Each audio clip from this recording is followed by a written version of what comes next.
Ouça agora 10 minutos com Dadá Gadelha e faça parte do seu clube de torcedores. Comentários e atualidades esportivas diariamente no podcast. Curta, publique e compartilhe. Torcedores, gente amiga, bom dia. O DNews homenageia a seleção feminina e nós também. Com a seguinte frase: não é preciso ter o talento da Marta para mudar o jogo. Basta a coragem de não desistir até o apito final. No futebol e na vida, o último chute pode ser o mais importante. Parabéns, meninas.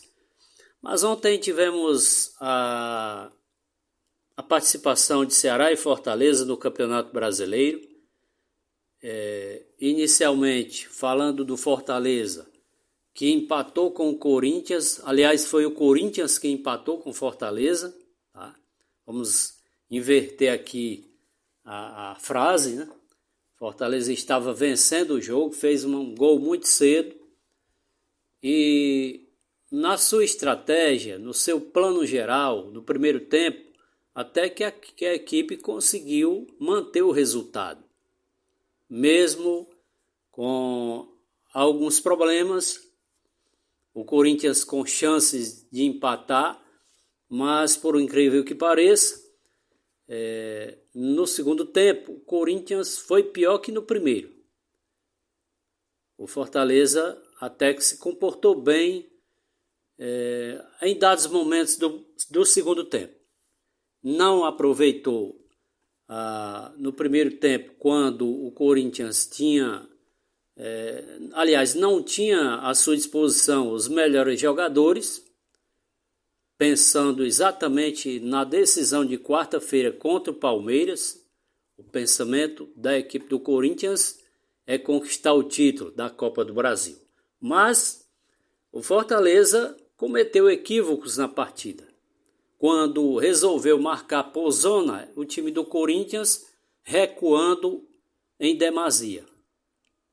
Tá? E aquela marcação-pressão do time do Corinthians contra o Fortaleza no seu campo, até dificultando a saída de bola.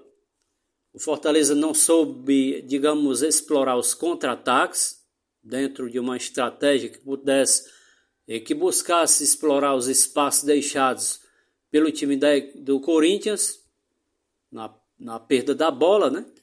E o controle da posse de bola do Corinthians foi dominante na reta final. Manteve essa posse de bola para ditar o ritmo do jogo, criou as oportunidades, mas só já nos acréscimos eu observei que o árbitro exagerou nos acréscimos, deu 7 minutos, e com a pressão forte que exercia o Corinthians e a força na arquibancada da sua torcida, conseguiu empatar a partida. A estratégia é fundamental para o sucesso de uma equipe de futebol. Um plano bem definido e tal, mas o sistema tático é que deve prevalecer quando a equipe está sofrendo um revés ou está sofrendo uma pressão muito grande. Tá? E a gente tem que exatamente ver os pontos fortes da equipe do adversário, que conseguiu empatar o jogo num lance onde a bola foi alçada na área do Fortaleza. O Yuri Alberto subiu e testou contra a meta do Fortaleza. O goleiro Vinícius, que aliás foi muito bem no jogo, espalmou a bola. Claro que ele tinha que defender no momento ali de complicações de bolas constantemente alçadas na grande área. Ele se viu obrigado a espalmar a bola que caiu nos pés do Carrijo, empatando a partida. Mas o mais curioso nesse lance é que o Carrijo estava em condição de impedimento. Só que ele estava avançado. As defesas do Fortaleza deu 2 passos para frente, o Mancha saiu, a defesa saiu, mas quem ficou dando condição foi o lateral esquerdo, ou ala esquerda, Diogo Barbosa. foi displicente no lance, deu condição ao atacante Carrijo do Corinthians, que aproveitou e só mandou a bola para a rede da meta do goleiro Vinícius do Fortaleza. Foi um resultado frustrante, porque até aquele momento, mesmo se retraindo muito, recuando excessivamente, o Fortaleza estava segurando o resultado de 1-0, uma vitória que lhe daria 3 pontos, e daí em diante Fortaleza iria respirar melhor, porque o próximo compromisso, mesmo com a forte equipe do Botafogo, é em casa, é no Castelão.